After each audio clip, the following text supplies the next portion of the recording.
All right, everybody, it's Monday, March 1st. It's about 30 degrees outside. It's sunny, and there's a brisk breeze coming. And when it comes over this snow that's slowly melting, it's chilly. So a little update. It's kind of a sad update. I think it is. The guys who did the texturing did a lousy job. You'll notice that there's a lot of blue tape everywhere, and as we go along, you'll see lots of blue tape. And what those blue pieces of tape mark are poorly done texturing. You see that little nub there? Not supposed to be there. You see that little nub there? Not supposed to be there. That nub, not supposed to be there. So everywhere you see tape, there's a texture nub that's not supposed to be there. And there's lots of it. Oh my gosh. I have probably spent, 3 or 4 hours. See, there's a little nub that's not supposed to be there. And what that reflects is that when you go for the lowest bid, which I didn't do, my contractor went for the lowest bidder, you sometimes get results that reflect you didn't pay a lot. Another example is here's the cover for the outlet. This is for the TV. This is HDMI cable, etc., which comes down from there. So you can hook up the TV to a Blu-ray player or something like that. Notice how this isn't flush with the surface. Now, some people would say, well, it's behind the TV. No, that's not good enough. You don't get to do a crummy job and say, well, it's never going to be seen. Now, what happened is the guys who did the texture did a terrible job. I mean, I had a friend named Sean. Sean's very bright. I've known him for 20 years, really bright guy. And what Sean said is, no, that's unacceptable. And I didn't notice the texturing problem until the guys who did the painting finished the painting. And then there's all these blue pieces, which indicate bad texturing, sort of erupted. But the painting guys did a crummy job too, because see between here, that's their idea of doing a good job of painting. There are lots of other spots where they did a bad job painting. One thing that was interesting is see this hole here, which is supposed to be there because that was where the LED light strip, which is going in this molding, is going to be, but it was off by a few inches, so they had to move it up. That is apparently very normal. But they didn't bother to finish patching it. They painted, they textured it, they painted it, and then they're gonna do it all over again. Well, the sad part for me is this reminds me of sort of being in the Army or the federal government in general. We don't have time to do it right, but we got time to do it twice, baby. And I never really enjoyed that attitude. If you're gonna do something, do it well. Don't bother to do it half-assed. Do it well. I just don't see the percentage, the advantage. Now, a couple of other things that the painters did. Now, you notice how they couldn't get paint where it was required, is they put a lot of paint on this floor. And I'll see if I can find some spots for you. See right there? Those are dribbles of paint. Now, my concern, of course, is that they'll be the same knuckleheads who drop the paint on the floor, will come in and clean the paint. Then they'll destroy the floor, which, in my opinion, is gorgeous. So do you trust someone who can't even keep paint off the floor with coming back to remove paint from the floor? And look at this. See all this area where they put paint on the floor? I did painting when I was in high school. I did it for 3 summers. I was actually told I was pretty good at it. And I would have been fired day one if I had done this kind of sloppy work. Literally, I can remember, was it Charlie Spaeth? God, I'm trying to remember his name. He would have fired my butt in a heartbeat if I had been dropping paint on a customer's floor. But apparently there was adult supervision during this painting performance. And the end result was a terrible job painting, paint on the floor, areas where they missed the paint. I do like the colors though. I think the colors worked out real well. It goes with the floor. And had I been painting, I would have gone up to Charlie and said, hey, listen, this surface is not prepared for paint. And my vague memory of Charlie is he would have said, yeah, you're right. Surface preparation is everything in painting. You don't just slather expensive paint on a poorly prepared surface. Just isn't done. Now, good news is Tim the Tile Man finished the tile colors. We'll zoom in. And we've made a decision. The white subway tile got a lighter colored grout. You can see that the accent strip has sort of a grayish style color. And this one, this grout sort of matches the tile. That was a decision made by, oh God, a dozen people. They all looked at it and said, no, do this, do that. And then you can see the penny tiles have a darker brown grout around them. It's gonna look good. The tile looks great. But this is a reflection upon a guy who really takes pride in his work. No cutting corners, no second best, no it's good enough kind of approach to life, as opposed to the guys who did the texturing and the guys who decided to paint the floor because they couldn't put a drop cloth down. And I think that's the difference between one, low bid versus high bid. When you have 22 years of experience doing tile, you're pretty good at it and you're not going to undercut your costs. You're going to do a great job. You're going to charge what it's worth. But when you're a group of guys who does painting and you're used to customers, not me, who consider that, that's good enough. Sean told me that in many situations, people are so excited about getting in their homes that they're willing to compromise on things because they're so excited. Well, I've been out of my house for over 2 years. So am I excited to move in? Yeah. But am I excited enough to have all this crappy texturing and all this poorly done paint so that I can get in 2 weeks early, 3 weeks early? No, it's not really my job. It's not my responsibility. Oh, and you gotta love, you can't see this, but they put gray paint on the white trim. How many people would actually go, oh, that's good enough, I don't care? Well, I do care because I want it done. I want it done right. Want it done right the first time, but apparently that's not an option with the guys who do the texturing or the painting. They have what we call the good enough philosophy, what we call the federal government philosophy. Yeah, that shouldn't be there. Actually, I think they did a pretty good job. And here, you can see this big nub here. That shouldn't be there. But overall, this is done pretty well. Now, what's interesting is the guys who did the texturing, of course, the tub wasn't supposed to be textured, but they textured it. So rather than just do a good job the first time out, take a bit more time, do the texturing, get it done right, wipe it up. Look at the gray paint here. It's supposed to be there, not there. Rather than just take a wet towel and say, oh, we better wipe this up. They're willing to have somebody come back in and potentially spend hours and hours and hours fixing their mistakes. Mistakes that would have taken them 1/10 of a second to fix as they're doing the work. But sadly, that kind of mindset doesn't work with some of the trades. These guys, the painters and the guys who have done the texturing, clearly don't take a lot of pride in their work. It's simply not their personality. And you can't make people take pride in their work. That comes from within. We all know that. And since nobody was actually being an adult in the room and watching them, the end result is you get a crummy job.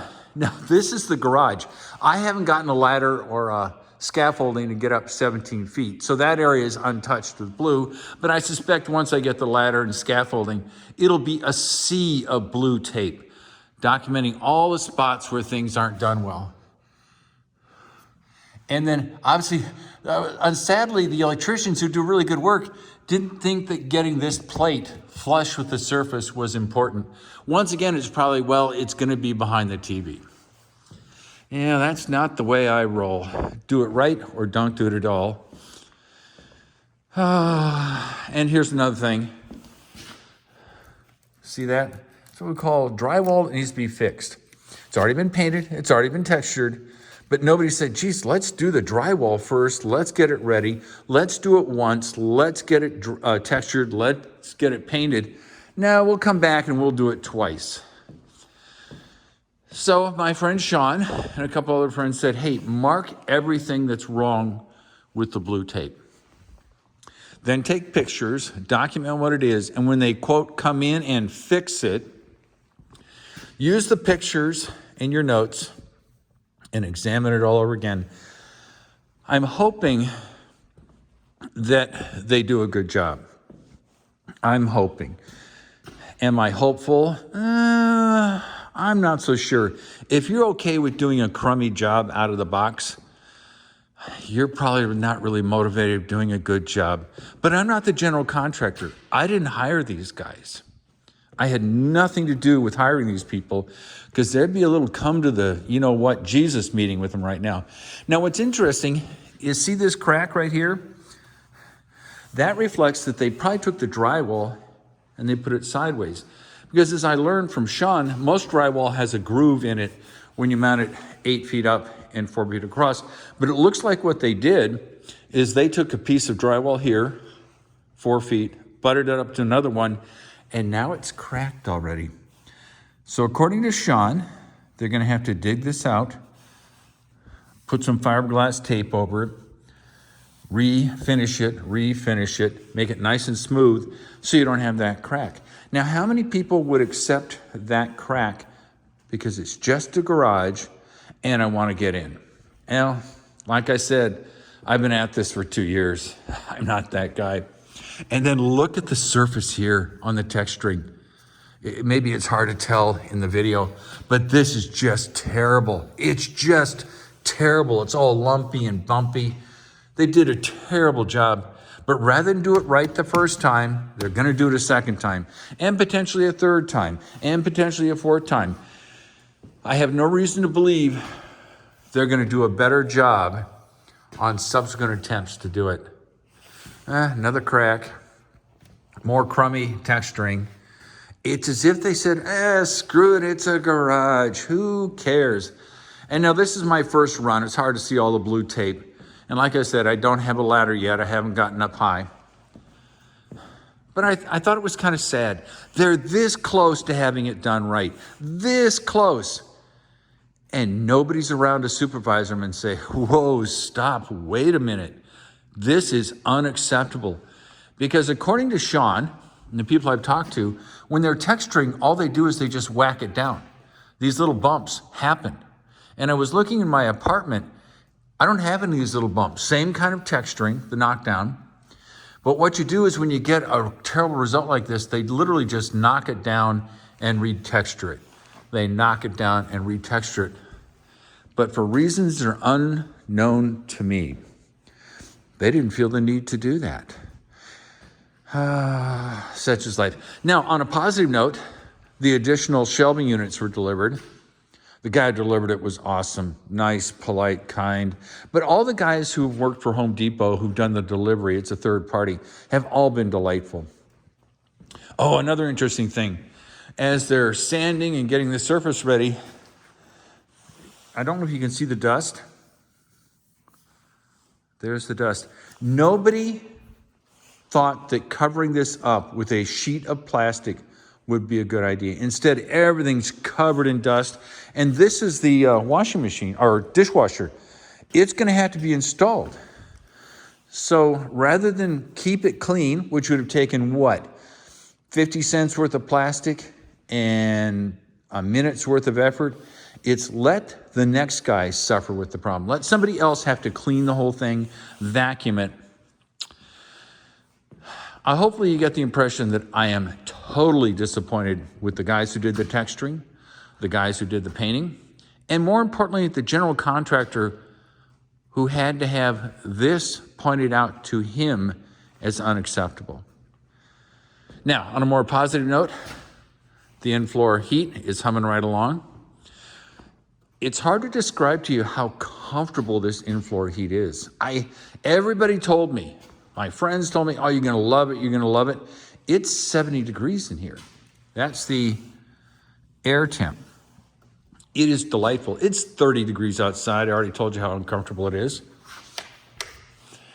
But it is so nice. Oh, you just walk into this room. It's toasty. What's the temp in here? Oh, it's 73. The floor temp is set at 68. So this is actually another 5-degree gain in temperature from the solar gain. And there'll be days when it's sunny where I actually have to crack this window open, right here actually, to let a little cool air in. And that'll be all right. It'll be fun. I'm enjoying it. The guy from Wasco Windows, Sean, or Steve, why am I saying Sean, came out because some of the windows need adjustment. And Steve was amazing. He's been at this for, 23 years? Like Tim the Tile Man. He gave me a tool, and he gave me my first lesson on how to adjust these casement windows, and he nailed this thing. It is dead nuts tight. There's no leakage. It's wonderfully done. And bless his heart, we went to another window in the master bedroom, which I just couldn't figure out, but I hadn't been trained yet. He actually discovered that one of the pieces that secures the window was damaged. So we're not done with this yet. Steve ran out of time, but he's got the parts ordered. Pretty soon we'll have this thing sealed. Even with it partially open like this, it's doing an amazing job. An amazing job. Oh, this room is set at 68 for floor temp, and it's 74 for air temp, and that's because of the solar gain. I always like to visit the furnace room. Light on. Oh, the modulation's actually humming right along. The hot water heater's installed. There's supposed to be a circulating pump on it. I don't see it. That may come later. What I want to do is have the hot water constantly circulating at a very slow rate. So whenever you turn on the water in a faucet, you don't have to wait a few minutes for hot water. That's not going to be a big deal anyway. The hot water heater is spaced away because it will get extra insulation. I think that's one of the things that blows instant demand, on-demand hot water heaters out of the water. A lot less money for this system, a lot easier to repair, a lot easier to get replacement parts than the instant on. I think instant on might have a place in life, but not in mine. Just put extra insulation around this thing without blocking the combustion chamber. And this thing will coast for days between firings. All right. So that's about it. As you can see from looking out back, the snow is melting and melting, and it's lovely. That little devil there, let's see if I can get my finger, is my parts car for my S55 project. Oh, I'm so looking forward to the snow being all gone, the ground drying a little bit, and having a couple of rains so the salt is gone. And then I can take those things out and drive them around. They are amazing cars. Hopefully I'll be able to get a new video on it. There's nothing like a 2003 S-Class Mercedes with a 500 horsepower supercharger and a V8. They are rocking automobiles. And I'm gonna take some money, put it into the cars, make them fun to drive. And then I'll have some 18-year-old classic cars. And they're not a lot left.